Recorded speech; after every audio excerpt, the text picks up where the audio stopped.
কেমন আছো সবাই? ভৌতিক কাহিনীর থেকে আমি মালবিকা বলছি। কিছু অন্য স্বাদের ঘটনা শেয়ার করব তোমাদের কাছে। আশা করি তোমাদের ভালো লাগবে। আমরা তো ভূতের ঘটনা অনেক শুনেছি, আজকে তোমাদের কাছে সুন্দরবনের কিছু ঘটনা তুলে ধরব। তার আগে বলবো, যারা পুরনো সাবস্ক্রাইবার তাদের অসংখ্য ধন্যবাদ চ্যানেলটাকে সাবস্ক্রাইব করার জন্য। আর যারা নতুন চ্যানেলে এসেছো, ঘটনা শুনছো, তাদেরকে বলবো প্লিজ চ্যানেলটা সাবস্ক্রাইব করে আমাদের পাশে থেকো। পাশের বেল আইকনটা অবশ্যই প্রেস করো। তো চলো সরাসরি ঘটনায় চলে যাব। সুন্দরবন। সুন্দরবন নামে যতটা সুন্দর, আসলে কি সুন্দর? নিশ্চয়ই সুন্দর। প্রাকৃতিক পরিবেশ, মনোরম দৃশ্য, জল জঙ্গল মিলিয়ে আমাদের পর্যটকদের কাছে কিন্তু একটা আলটিমেট ডেস্টিনেশন বলতে পারে। কিন্তু যারা সেখানে থাকে তারা কিন্তু খুবই কষ্টে দিন কাটায়, সেটা আমরা প্রত্যেকেই জানি। নানান রকমের প্রাকৃতিক দুর্যোগের শিকার হয়। বন্যায় বাঁধ ভেঙে যাওয়া, গ্রামে জল ঢুকে যাওয়া, এরকম নানান রকমের প্রাকৃতিক দুর্যোগের মধ্যে তাদের দিন কাটাতে হয়।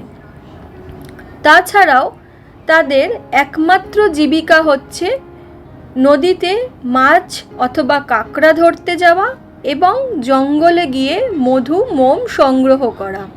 এই হচ্ছে তাদের প্রধান জীবিকা।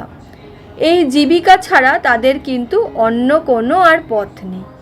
আর এই মধু আর মোম সংগ্রহ করতে গিয়ে এবং জঙ্গলে যেতে গিয়ে তাদের নানান রকমের বাধা বিঘ্নর মধ্যে দিয়ে চলতে হয়।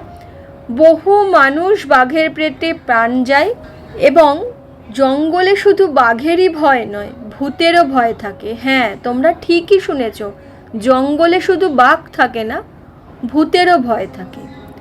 তারা জঙ্গলে যখন যায় বা মাছ ধরতে যায়, তাদের একমাত্র ভরসা থাকে হচ্ছে বনবিবি। তারা বনবিবির পুজো না করে কিন্তু কোনো কাজেই বের হয় না। বনবিবিকে পুজো করে তাদের জীবন সম্পূর্ণ বনবিবির হাতে সঁপে দিয়েই তারা সেই কাজের উদ্দেশ্যে রওনা দেয়। জঙ্গলের কিছু কিছু নিয়ম থাকে, যেই নিয়মগুলো যদি তারা না মানে, বলা হয় তারাই কিন্তু বাঘের পেটে যায়। অতিরিক্ত লোভ অথবা বনবিবিকে অপমান বা অবমাননা করে তারা যদি তার কোনো সংকেত দেয়, সেটা না মেনে চলে গেলেই কিন্তু তারা বিভিন্ন রকমের বিপদের সম্মুখীন হয়। যখন তারা বনবিবির পুজো করে জঙ্গলে যায়, বিপদ হলে বিভিন্ন রকমের সংকেত পায়। যেরকম কিছু হাতের থেকে পড়ে যাওয়া, অথবা কোথাও জালের খুঁটি আটকে যাওয়া, অথবা ছোটোখাটো হাতে পায়ে চোট লাগা। বনবিবি কিন্তু তাদের আগের থেকেই জানিয়ে দেয় যে বিপদ আছে, সেখানে যাওয়া যাবে না। কিন্তু অনেকেই অতিরিক্ত লোভ করে। হয়তো তাদের মধুর যা যা ভাণ্ডার এনেছিল সমস্ত ভরে গেছে, তা সত্ত্বেও তাদের লোভ হচ্ছে যে না, আরও একটু মধু সংগ্রহ করে নিয়ে যাই। তারাই কিন্তু বাঘের পেটে প্রাণ যায়। সেই রকম কিছু ওখানে ভৌতিক ব্যাপারও ঘটে। যেরকম ওখানে কিছু কিছু জায়গা, যেরকম কুসুম বাদামতলি, বকুলমারি, ভূতের গাং, এরকম অনেক জায়গা আছে যেখানে প্রচুর ভূতের উপদ্রব হয়। আর এই উপদ্রবগুলো বিশেষত বলা হয় পূর্ণিমা অথবা অমাবস্যার তিথিতেই হয় এবং রাত 12টা থেকে 1টার পরের থেকে এই উপদ্রবগুলো শুরু হয়। যেমন তারা বিভিন্ন রকমের আওয়াজ শুনতে পায়, কোনো সময় কোনো মানুষের আর্তনাদ, অথবা তার কোনো পরিচিত বন্ধু তার গলা করে তাকে কেউ ডাকছে, অথবা অনেক লোক মনে হচ্ছে একসাথে কাঠ কাটছে এবং কাঠ টেনে আনার সময় যে তারা হাইয়া হাইয়া করে যে একটা মুখের থেকে আওয়াজ বার করে, অনেকে মিলে যখন ভারী বস্তু টেনে নিয়ে আসে, সেই রকম আওয়াজও কিন্তু তারা শুনতে পায়। এই আওয়াজ শুনে যদি তারা সেই আওয়াজের পিছু নেয় তাহলে কিন্তু তারা বড় বিপদের সম্মুখীন হয়। কারণ যারা বাঘের পেটে চলে যায়, মারা যায় বাঘের পেটে গিয়ে, তাদের কিন্তু সেইভাবে তাদের অনেকের দেহ পাওয়া যায়, অনেকের কিন্তু দেহ পাওয়া যায় না। হয়তো কিছুটা দেহাবশেষ থাকে পড়ে, সেগুলোই সংগ্রহ করে এনে পোড়ানো হয় অথবা কবর দেওয়া হয়। সুতরাং তাদের সেই আত্মা সেই জঙ্গলেই ঘুরে বেড়ায় এবং অন্য মানুষ দেখলে তারা তাদেরকে কিন্তু তাদের সেই দলে টানার চেষ্টা করে। তাছাড়াও সেই জঙ্গলে অনেক ভূত পেতনিও বলে ঘুরে বেড়ায়, অনেক পিশাচও ঘুরে বেড়ায়। যেরকম একবার এক মাঝি ওই মাছ ধরতে নৌকায় বসে রয়েছে, সে দূর থেকে দেখতে পাচ্ছে বিশাল লম্বা দুটো পা, মনে হচ্ছে দুটো গাছের মতো সমান, কিন্তু যখন সে উপরের দিকে তাকায় দেখছে তার চুল ঝুলছে, বিশাল লম্বা চুল, প্রায় 10 থেকে 15 ফিট লম্বা। এবার কোনো মানুষ অথবা ভূতের কিন্তু ওই পেতনির মতো লম্বা চুল তো ঝুলবে না। মাঝিরা কিন্তু এগুলো প্রতিনিয়ত দেখে। তোমাদের কাছে শুনতে কীরকম লাগছে জানি না, কিন্তু এই ঘটনাগুলো কিন্তু তারা প্রতিদিনই সম্মুখীন হয়। অনেক পিশাচ ঘুরে বেড়ায় এবং বলা হয় পিশাচের গায়ে নাকি অসম্ভব বাজে দুর্গন্ধ বেরায়। মানুষ ইউরিন করলে টয়লেট থেকে যেরকম বাজে গন্ধ বেরায়, পিশাচের গায়েও সেই রকম গন্ধ বেরায়। সেই গন্ধ পেলেই তারা সতর্ক হয়ে যায় আশেপাশে কোনো পিশাচ ঘুরে বেড়াচ্ছে, তারা সঙ্গে সঙ্গে সতর্ক হয়ে যায়। কারণ ওই তাদের কাছে যে কাঁচা মাছ থাকে, সেই মাছ খাওয়ার জন্য তারা কিন্তু ওই নৌকার আশেপাশে ঘুরে বেড়ায়। এবার তাদের পথে বাধা যেই হবে তারই কিন্তু প্রাণ যাবে। এই রকম আরও একটি জায়গা আছে আমতলির চর বলে, সেখানে হচ্ছে কবরখানা। সেইখানে কবরখানায় কথায় জানা যায় একটা বউ কোনো এক সময় বিষ খেয়ে আত্মহত্যা করেছিল, তাকে সেই কবরে পোতা হয়েছিল। কিন্তু সে প্রতিদিনই ওই কবর থেকে ওঠে এবং তার বাড়ি পর্যন্ত হেঁটে যায়। প্রতি রাত্রে এই ঘটনাটা ঘটে। সমস্ত মাঝি বা গ্রামের লোকও দেখেছে যে সেই বউটি প্রতি রাত্রে ওই কবর থেকে উঠে বাড়ি পর্যন্ত হেঁটে যায়। কারোর কোনো দিন আজ অবধি ক্ষতি করেনি ঠিকই, কিন্তু অশরীরী তো, মানুষ দেখলেই ভয় পায়। এই রকম বিভিন্ন ঘটনার সম্মুখীন তারা হয়। তাছাড়াও বাঘের যে উপদ্রব, বলা হয় শীতকালে নাকি বাঘ বেশি বেড়ায়। শীতকালে বাঘের শিকার করার বেশি প্রবণতা থাকে, গরমে তারা কম শিকার করে। এবং বাঘেরও গায়ে একটা আষ্টে ভোটকা গন্ধ হয়, যেটাতে তারা সতর্ক হয়ে যায় যে আশেপাশে নিশ্চয়ই বাঘ রয়েছে, তারা সতর্ক হয়ে যায়। এখন বন দপ্তর অনেক উন্নত, প্রতিটা বাঘকে আইডেন্টিফাই করা হয়, প্রতিটা বাঘের গায়ে ক্যামেরা বসানো থাকে, তাদের গতিবিধি চালচলন দেখা হয়, যাতে কোনো বাঘ গ্রামের কাছাকাছি না চলে আসে, বা কোনো বাঘ অসুস্থ খাচ্ছে না, বা কোনো বাঘকে খুঁজে পাওয়া যাচ্ছে না। এই রকম কিন্তু অনেক উন্নত হয়ে গেছে এখন আমাদের বন বিভাগ। সেখানে দুটো বাঘের নাম করা আছে, বীরবল আর নন্টে।